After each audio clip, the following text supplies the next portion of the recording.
साखी का हिंदी वर्जन देखने के लिए डिस्क्रिप्शन देखें। ਸਮੁੰਦਰ ਦੇ ਵਿੱਚ ਇੱਕ ਦੀਪ ਸੀ। ਉੱਥੋਂ ਦਾ ਰਾਜਾ ਬਹੁਤ ਚੰਗੇ ਵਿਚਾਰਾਂ ਅਤੇ ਸੋਹਣੇ ਰੂਪ ਵਾਲਾ ਸੀ। ਰਾਜਾ ਸਮੁੰਦਰ ਕਿਨਾਰੇ ਇੱਕ ਵੱਡੇ ਪੱਥਰ ਤੇ ਬੈਠਾ ਸੀ। ਉਹ ਰਾਜਾ ਰੋ ਰਿਹਾ ਸੀ। ਉਸ ਦੀਆਂ ਅੱਖਾਂ ਵਿੱਚੋਂ ਹੰਝੂ ਸਨ। ਕਦੀ ਰਾਜੇ ਦੇ ਮੂੰਹ ਤੋਂ ਆਹ ਨਿਕਲਦੀ ਤੇ ਕਦੀ ਉਹ ਚੁੱਪਚਾਪ ਬੈਠ ਜਾਂਦਾ। ਜਦੋਂ ਅੱਖਾਂ ਖੁੱਲਦੀਆਂ ਤਾਂ ਫਿਰ ਅੱਖਾਂ ਵਿੱਚੋਂ ਹੰਝੂ ਵਹਿਣ ਲੱਗਦੇ। ਉਸ ਰਾਜੇ ਦੇ ਸਿਰ ਤੇ ਤਾਜ ਸੀ, ਫਿਰ ਵੀ ਉਹ ਰਾਜਾ ਰੋ ਰਿਹਾ ਸੀ। ਉਸ ਦਾ ਰੋਣਾ ਰਾਜ ਪਾਠ ਲਈ ਨਹੀਂ ਸੀ, ਉਸ ਦਾ ਰੋਣਾ ਉਸ ਪਿਆਰ ਦੇ ਲਈ ਸੀ ਜਿਸ ਨੂੰ ਉਹ ਪਹਿਲਾਂ ਕਦੀ ਵੀ ਨਹੀਂ ਸੀ ਮਿਲਿਆ। ਕੁਝ ਦੇਰ ਬਾਅਦ ਰਾਜਾ ਆਪਣੇ ਮਹਿਲ ਵਿੱਚ ਵਾਪਸ ਚਲਾ ਗਿਆ। ਜਿਸ ਜਗ੍ਹਾ ਰਾਜਾ ਸਮੁੰਦਰ ਕਿਨਾਰੇ ਬੈਠਾ ਸੀ, ਅੱਜ ਉੱਥੇ ਕੋਈ ਹੋਰ ਹੀ ਬੈਠਾ ਸੀ ਅਤੇ ਉਹ ਸੀ ਰਾਜੇ ਦਾ ਰਾਜ ਪੁਰੋਹਿਤ। ਉੱਥੇ ਫਿਰ ਇੱਕ ਦੂਸਰਾ ਵਿਅਕਤੀ ਆਇਆ। ਉਹ ਰਾਜੇ ਦਾ ਠਠੋਲੀਆ ਸੀ ਜਿਸ ਦਾ ਕੰਮ ਰਾਜੇ ਨੂੰ ਹਸਾਣਾ ਸੀ, ਰਾਜੇ ਦਾ ਮਨੋਰੰਜਨ ਕਰਨਾ ਸੀ। ਏ ਰੱਬਾ, ਮੈਨੂੰ ਪਤਾ ਨਹੀਂ ਇਸ ਬੁਢਾਪੇ ਵਿੱਚ ਮੈਨੂੰ ਕਿਹੋ ਜਿਹੀ ਸਜ਼ਾ ਮਿਲਣ ਵਾਲੀ ਏ। ਮੈਂ ਕੁਝ ਸਮਝਾ ਨਹੀਂ ਪੰਡਿਤ ਜੀ। ਕੀ ਤੁਸੀਂ ਮੈਨੂੰ ਪੁੱਛ ਰਹੇ ਹੋ? ਕਿਉਂ, ਤੁਹਾਨੂੰ ਚਿੰਤਾ ਨਹੀਂ ਏ? ਮੇਰਾ काम ਤੇ ਹਸਾਣਾ ਤੇ ਮਜ਼ਾਕ ਕਰਨਾ ਸੀ। ਮੈਂ ਤਾਂ ਇੱਕ ਠਿਠੋਲੀਆ ਹਾਂ। ਚਿੰਤਾ ਤਾਂ ਮੇਰੇ ਨਜ਼ਦੀਕ ਵੀ ਨਹੀਂ ਆਉਂਦੀ। ਜੇਕਰ ਤੁਹਾਡੀ ਕਮਾਈ ਬੰਦ ਹੋ ਜਾਵੇ ਤਾਂ ਵੀ ਚਿੰਤਾ ਤੁਹਾਡੇ ਨੇੜੇ ਨਹੀਂ ਆਣਗੀ। ਅਰੇ ਵਾਹ, ਮੈਂ ਰਾਜਾ ਦਾ ਠਿਠੋਲੀਆ ਹਾਂ। ਮੇਰੀ ਕਮਾਈ ਕੌਣ ਬੰਦ ਕਰ ਸਕਦਾ ਹੈ? ਰਾਜਾ? ਉਹ ਕਿਵੇਂ? ਤੁਸੀਂ ਇੱਕ ਠਿਠੋਲੀਏ ਹੋ ਤੇ ਸਾਡਾ ਰਾਜਾ ਦਿਨ ਰਾਤ ਦੁਖੀ ਰਹਿੰਦਾ ਹੈ। ਹੁਣ ਉਸ ਨੂੰ ਰੋਣ ਵਾਲੀ ਔਰਤਾਂ ਚਾਹੀਦੀਆਂ ਨੇ ਜਾਂ ਤੁਹਾਡੇ ਵਰਗਾ ਠਿਠੋਲੀਆ ਜੋ ਹਮੇਸ਼ਾ ਮਜ਼ਾਕ ਕਰਦਾ ਰਹਿੰਦਾ ਹੈ। ਕਿਸੇ ਵੀ ਦਿਨ ਤੁਹਾਨੂੰ ਵੀ ਰਾਜਾ ਛੱਡ ਦੇਵੇਗਾ। ਰਾਜ ਪੁਰੋਹਿਤ ਦੀਆਂ ਗੱਲਾਂ ਸਿੱਧੇ ਠਠੋਲੀਏ ਦੇ ਦਿਲ ਵਿੱਚ ਘਰ ਕਰ ਗਈਆਂ। ਉਹ ਵੀ ਦੁਖੀ ਹੋ ਗਿਆ। ਜੋ ਠਠੋਲੀਆ ਚਿੰਤਾ ਤੋਂ ਮੁਕਤ ਸੀ, ਰਾਜ ਪੁਰੋਹਿਤ ਨੇ ਉਸ ਨੂੰ ਵੀ ਚਿੰਤਾ ਦੇ ਦਿੱਤੀ ਸੀ। ਉਸੇ ਵਕਤ ਉੱਥੇ ਰਾਜੇ ਦਾ ਮੰਤਰੀ ਆ ਗਿਆ।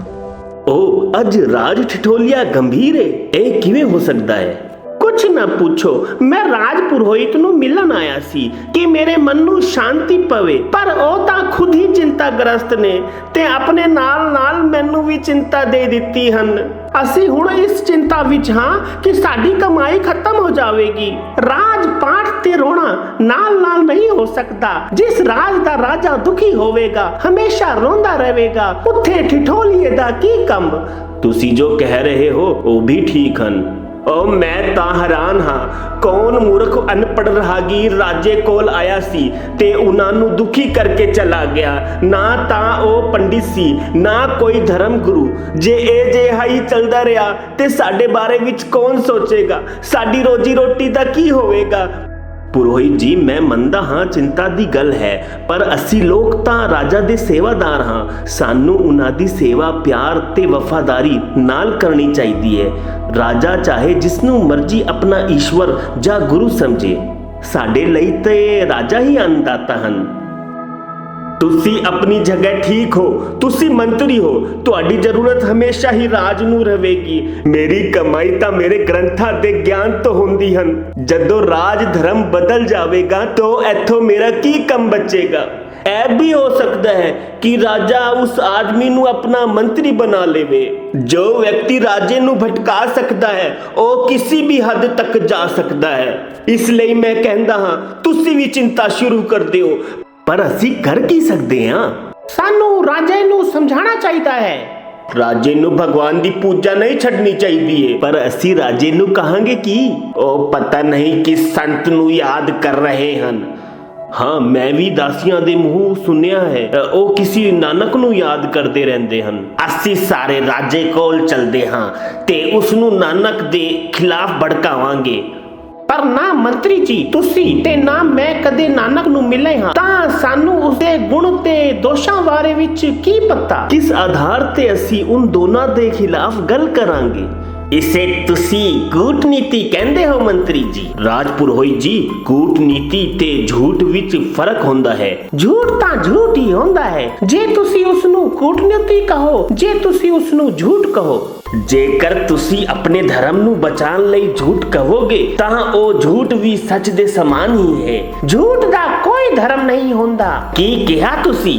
ਜੇਕਰ ਤੁਸੀਂ ਆਪਣੇ ਧਰਮ ਦੇ ਪ੍ਰਚਾਰ ਲਈ ਝੂਠ ਬੋਲੋਗੇ ਤਾਂ ਉਹ ਸਹੀ ਨਹੀਂ ਹੈ। ਝੂਠ ਦੇ ਹਨੇਰੇ ਵਿੱਚ ਤੁਸੀਂ ਧਰਮ ਦਾ ਪ੍ਰਚਾਰ ਕਿਵੇਂ ਕਰ ਸਕਦੇ ਹੋ? ਉਹ ਭਈ ਤੁਸੀਂ ਨਹੀਂ ਸਮਝੋਗੇ। ਜੇਕਰ ਆਪਣਾ ਕੰਮ ਪੂਰਾ ਕਰਨਾ ਹੈ ਤਾਂ ਤੁਸੀਂ ਕੋਈ ਵੀ ਤਰੀਕਾ ਅਪਣਾ ਸਕਦੇ ਹੋ। ਸੰਸਾਰਿਕ ਜੀਵਨ ਵਿੱਚ ਤੁਸੀਂ ਇਹ ਤਰੀਕਾ ਅਪਣਾ ਸਕਦੇ ਹੋ, ਪਰ ਧਰਮ ਦਾ ਪ੍ਰਚਾਰ ਝੂਠ ਤੇ ਧੋਖੇ ਨਾਲ ਨਹੀਂ ਹੋ ਸਕਦਾ। ਮੁਸਲਮਾਨ ਸ਼ਾਸਕ ਨੇ ਵੀ ਬਹੁਤ ਕੋਸ਼ਿਸ਼ ਕੀਤੀ ਹਿੰਦੂਆਂ ਨੂੰ ਮੁਸਲਮਾਨ ਬਣਾਉਣ ਲਈ। ਉਸ ਲਈ ਉਹਨਾਂ ਨੂੰ ਹਿੰਦੂਆਂ ਨੂੰ ਮਾਰਿਆ, ਕਟਿਆ, ਜ਼ਬਰਦਸਤੀ ਮੁਸਲਮਾਨ ਬਣਾਇਆ। ਪਰ ਉਸ ਨਾਲ ਕੀ ਹਾਸਿਲ ਹੋਇਆ? ਇਨਸਾਨ ਧਰਮ ਦਾ ਦਿਮਾਗ ਨਾਲ ਅਨੁਸਰਣ ਕਰਦਾ ਹੈ। ਜ਼ਬਰਦਸਤੀ ਲੋਕਾਂ ਦਾ ਚਿਹਰਾ ਤੇ ਪਹਿਰਾਵਾ ਬਦਲਾ ਜਾ ਸਕਦਾ ਹੈ, ਪਰ ਦਿਮਾਗ ਨਹੀਂ। ਅਰੇ ਮੈਂ ਤਾਂ ਬਸ ਇਹ ਚਾਹੁੰਦਾ ਹਾਂ ਕਿ ਸਾਡਾ ਰਾਜਾ ਧਰਮ ਨਾ ਬਦਲੇ। ਮੈਂ ਰਾਜੇ ਨੂੰ ਸ਼ਾਸਤਰ ਦਾ ਗਿਆਨ ਦਿੱਤਾ ਹੈ, ਬਸ ਰਾਜੇ ਨੂੰ ਧਰਮ ਨਹੀਂ ਬਦਲਣਾ ਚਾਹੀਦਾ ਹੈ। ਅਰੇ ਤੁਹਾਨੂੰ ਤਾਂ ਰਾਜੇ ਦਾ ਮੰਤਰੀ ਹੋਣਾ ਚਾਹੀਦਾ ਹੈ। ਮੰਤਰੀ ਜੀ, ਤੁਸੀਂ ਪੁਰੋਹਿਤ ਜੀ ਨੂੰ ਆਪਣੀ ਗੱਦੀ ਦੇ ਦਿਓ। ਇਹ ਧਰਮ ਪ੍ਰਚਾਰ ਲਈ ਨਹੀਂ, ਕੂਟਨੀਤੀ ਲਈ ਬਣੇ ਹਨ। ਪੁਰੋਹਿਤ ਜੀ, ਸ਼ਾਇਦ ਤੁਸੀਂ ਨਹੀਂ ਜਾਣਦੇ, ਮੈਂ ਬੌਧ ਧਰਮ ਨੂੰ ਮੰਨਦਾ ਹਾਂ। ਮੇਰਾ ਧਰਮ ਮੈਨੂੰ ਕਹਿੰਦਾ ਹੈ ਸੱਚ ਤੇ ਸੱਚ ਹੈ ਤੇ ਝੂਠ ਤੇ ਝੂਠ। ਲੱਗਦਾ ਹੈ ਮੈਨੂੰ ਹੀ ਕੁਝ ਕਰਨਾ ਪਵੇਗਾ। ਕੱਲ ਮੈਂ ਪੂਰੀ ਕਾਸ਼ੀ ਔਰ ਜਗ੍ਹਾ ਤੇ ਪੰਡਾਂ ਨੂੰ ਸੰਦੇਸ਼ ਭੇਜਦਾ ਹਾਂ। ਉਹ ਲੋਕ ਰਾਜੇ ਨੂੰ ਹੁਕਮ ਭੇਜਣਗੇ, ਜਾਂ ਤਾਂ ਹਿੰਦੂ ਧਰਮ ਵਿੱਚ ਰਹੋ ਜਾਂ ਫਿਰ ਬਹਿਸ਼ਕਾਰ ਤੇ ਲਈ ਤਿਆਰ ਰਹੋ। ਧਰਮ ਦਾ ਪ੍ਰਚਾਰ ਕਿਸੇ ਨੂੰ ਧਮਕਾਉਣ ਨਾਲ ਨਹੀਂ ਕਰ ਸਕਦੇ। ਤੁਸੀਂ ਰਾਜੇ ਨੂੰ ਡਰਾਉਣਾ ਚਾਹੁੰਦੇ ਹੋ। ਜੋ ਤੁਸੀਂ ਸੋਚ ਰਹੇ ਹੋ ਉਹ ਸਦੀਆਂ ਤੋਂ ਹੀ ਹੁੰਦਾ ਆ ਰਿਹਾ ਹੈ।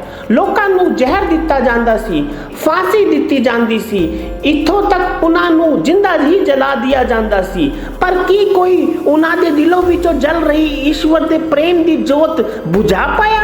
ਮੈਂ ਸੁਣਿਆ ਹੈ ਇੱਕ ਪੁਸਤਕ ਵਿੱਚ ਪਹਿਲਾਂ ਤੋਂ ਹੀ ਲਿਖਿਆ ਸੀ ਕਿ ਕਲਯੁਗ ਵਿੱਚ ਨਾਨਕ ਨਾਮਕ ਸੰਤ ਆਣਗੇ। ਤੁਸੀਂ ਵੀ ਰਾਜੇ ਵਾਂਗ ਗੱਲ ਕਰਨ ਲੱਗੇ ਹੋ।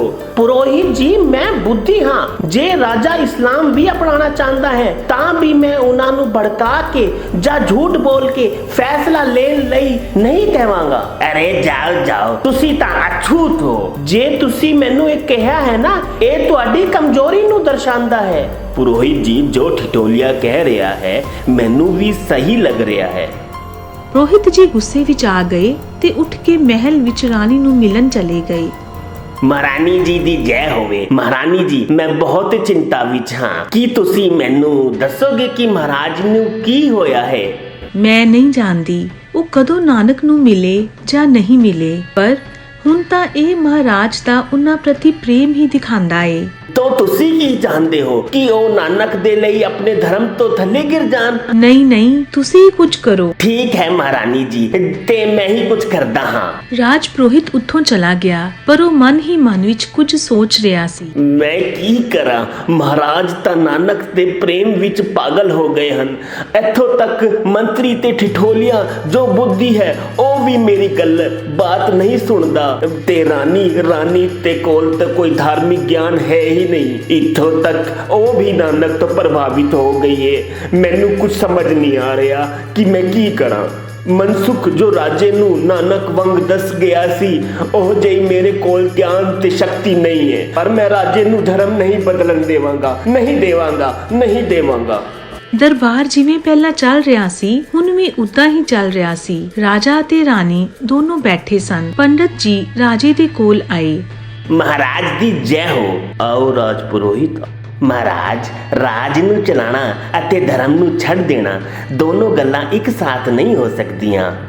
ਸ਼ਾਇਦ ਤੁਸੀਂ ਸਹੀ ਕਹਿੰਦੇ ਹੋ, ਪਰ ਇਸ ਗੱਲ ਤੇ ਕਿਸੇ ਦਾ ਵਸ ਨਹੀਂ ਹੈ।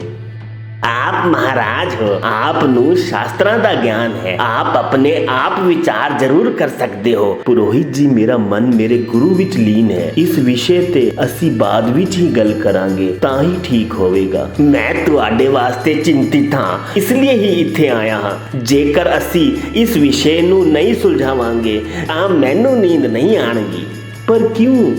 ਮੈਂ ਤੁਹਾਡਾ ਪੁਰੋਹਿਤ ਹਾਂ। ਮੈਂ ਤੁਹਾਨੂੰ ਸ਼ਾਸਤਰ ਦਾ ਗਿਆਨ ਦਿੱਤਾ ਹੈ ਅਤੇ ਅਸੀਂ ਸ਼ਾਸਤਰ ਇਕੱਠੇ ਪੜ੍ਹੇ ਹਾਂ। ਆਪ ਜੀ ਦੀ ਉਦਾਸੀ ਮੇਰੀ ਚਿੰਤਾ ਦਾ ਕਾਰਨ ਹੈ। ਅਗਰ ਆਪ ਹਮੇਸ਼ਾ ਹੀ ਉਦਾਸ ਰਹੋਗੇ ਤਾਂ ਇਸ ਰਾਜ ਦਾ ਕੀ ਹੋਵੇਗਾ? ਮੈਂ ਇਸ ਗੱਲ ਦਾ ਅੰਦਾਜ਼ਾ ਵੀ ਨਹੀਂ ਲਗਾ ਪਾ ਰਿਹਾ, ਇਸ ਲਈ ਮੈਂ ਚਿੰਤਿਤ ਹਾਂ। ਪਰ ਮੈਂ ਤਾਂ ਉਦਾਸ ਨਹੀਂ ਹਾਂ, ਮੈਂ ਤਾਂ ਆਪਣੇ ਗੁਰੂ ਦੇ ਪ੍ਰੇਮ ਦਾ ਆਨੰਦ ਲੈ ਰਿਹਾ ਹਾਂ। ਮਹਾਰਾਜ, ਤੁਸੀਂ ਰੋਂਦੇ ਹੋ, ਇਹ ਕਿਹੋ ਜਿਹਾ ਪ੍ਰੇਮ ਹੈ? ਇਹ ਹੰਝੂ ਦੀ ਉਦਾਸੀ ਨਹੀਂ ਹਨ ਰਾਜ ਪੁਰੋਹਿਤ ਜੀ, ਇਹ ਤਾਂ ਪ੍ਰੇਮ ਦੇ ਹੰਝੂ ਹਨ। ਕੀ ਪ੍ਰੇਮ ਦੇ ਹੰਝੂ? ਹਾਂ, ਪ੍ਰੇਮ ਦੇ ਹੰਝੂ ਹਨ, ਪ੍ਰੇਮ ਜੋ ਮੇਰੇ ਗੁਰੂ ਦੇ ਲਈ ਹੈ।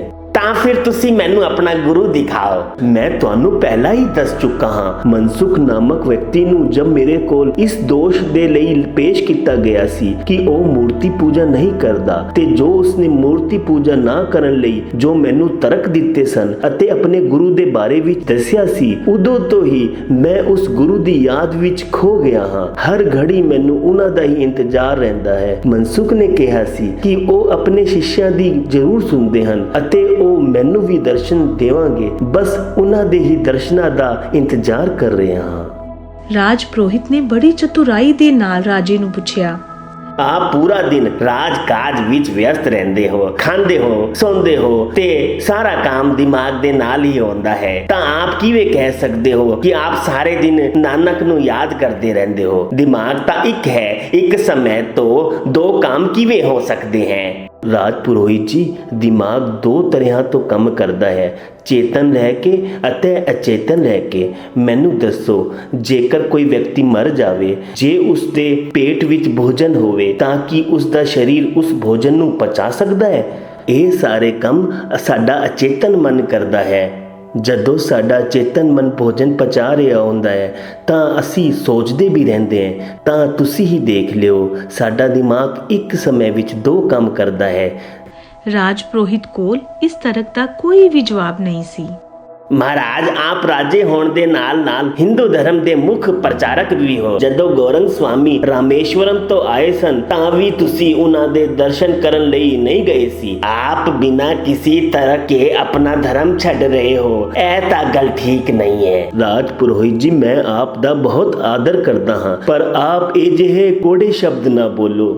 ਆਪ ਹੀ ਦੇਖੋ, ਆਪ ਆਪਣਾ ਧਰਮ ਛੱਡ ਕੇ ਨਾਨਕ ਦੀ ਭਗਤੀ ਵਿੱਚ ਲੱਗ ਗਏ ਹੋ। ਇਹ ਸੱਚ ਹੈ ਕਿ ਮੈਂ ਨਾਨਕ ਦੇ ਪ੍ਰੇਮ ਵਿੱਚ ਹਾਂ, ਪਰ ਇਸ ਦਾ ਅਰਥ ਇਹ ਨਹੀਂ ਹੈ ਕਿ ਮੈਂ ਹੋਰ ਧਰਮਾਂ ਦੇ ਖਿਲਾਫ ਹਾਂ। ਨਾਨਕ ਜੀ ਦਾ ਕਿਸੇ ਨੂੰ ਵੀ ਨਹੀਂ ਛੱਡਦੇ, ਉਹ ਤਾਂ ਸਾਰਿਆਂ ਦੇ ਹਨ। ਜਦੋਂ ਮਨਸੁਖ ਮੈਨੂੰ ਮਿਲਿਆ ਸੀ ਤਾਂ ਮੈਂ ਉਸਨੂੰ ਕਿਹਾ ਸੀ ਕਿ ਮੈਂ ਸਾਰਾ ਰਾਜ ਪਾਠ ਛੱਡ ਦਿੰਦਾ ਹਾਂ ਤੇ ਨਾਨਕ ਜੀ ਦੀ ਭਗਤੀ ਵਿੱਚ ਲੱਗ ਜਾਂਦਾ ਹਾਂ, ਪਰ ਮਨਸੁਖ ਨੇ ਮੈਨੂੰ ਕਿਹਾ ਸੀ ਕਿ ਨਾਨਕ ਜੀ ਇਹ ਜਿਹਾ ਨਹੀਂ ਕਹਿੰਦੇ ਕਿ ਪਰਿਵਾਰਕ ਜਾਂ ਸੰਸਾਰਕ ਜੀਵਨ ਵਿੱਚ ਰਹਿ ਕੇ ਈਸ਼ਵਰ ਦੀ ਪ੍ਰਾਪਤੀ ਨਹੀਂ ਕੀ ਜਾ ਸਕਦੀ।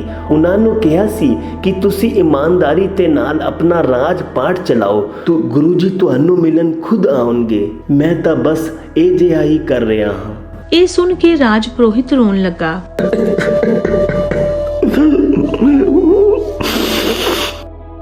ਰਾਜ ਪੁਰੋਹਿਤ ਜੀ, ਮੈਂ ਤਾਂ ਗੁਰੂ ਪ੍ਰੇਮ ਵਿੱਚ ਰੋ ਰਿਹਾ ਹਾਂ, ਤੁਸੀਂ ਕਿਉਂ ਰੋ ਰਹੇ ਹੋ? ਮੈਂ ਇਸ ਬਦਕਿਸਮਤ ਰਾਜ ਲਈ ਰੋ ਰਿਹਾ ਹਾਂ। ਹੁਣ ਇਸ ਰਾਜ ਵਿੱਚ ਹਿੰਦੂ ਧਰਮ ਖਤਮ ਹੋ ਜਾਣਗਾ, ਕੋਈ ਮੂਰਤੀ ਪੂਜਾ ਨਹੀਂ ਕਰਨਗਾ। ਤੁਸੀਂ ਗਲਤ ਸਮਝ ਰਹੇ ਹੋ। ਮੇਰਾ ਗੁਰੂ ਇਹ ਨਹੀਂ ਕਹਿੰਦੇ ਕਿ ਕੋਈ ਧਰਮ ਬੁਰਾ ਹੈ। ਹਰ ਇੱਕ ਇਨਸਾਨ ਨੂੰ ਆਪਣਾ ਧਰਮ ਚੁਣਨ ਦੀ ਆਜ਼ਾਦੀ ਹੈ। ਤੁਹਾਡੇ ਲਈ ਧਰਮ ਦੇ ਅਲੱਗ-ਅਲੱਗ ਨਾਮ ਹੋਣਗੇ, ਪਰ ਮੇਰੇ ਲਈ ਤਾਂ ਈਸ਼ਵਰ ਦੀ ਭਗਤੀ ਹੀ ਸਭ ਤੋਂ ਵੱਡਾ ਧਰਮ ਹੈ ਅਤੇ ਈਸ਼ਵਰ ਇੱਕ ਹੈ ਅਤੇ ਉਹ ਸਾਰਿਆਂ ਲਈ ਹੈ ਅਤੇ ਸਭ ਜਗ੍ਹਾ ਤੇ ਹੈ। ਰਾਤ ਹੋ ਚੁੱਕੀ ਸੀ ਤਾਂ ਉੱਥੇ ਇੱਕ ਸਿਪਾਹੀ ਭੱਜਦਾ ਆਇਆ।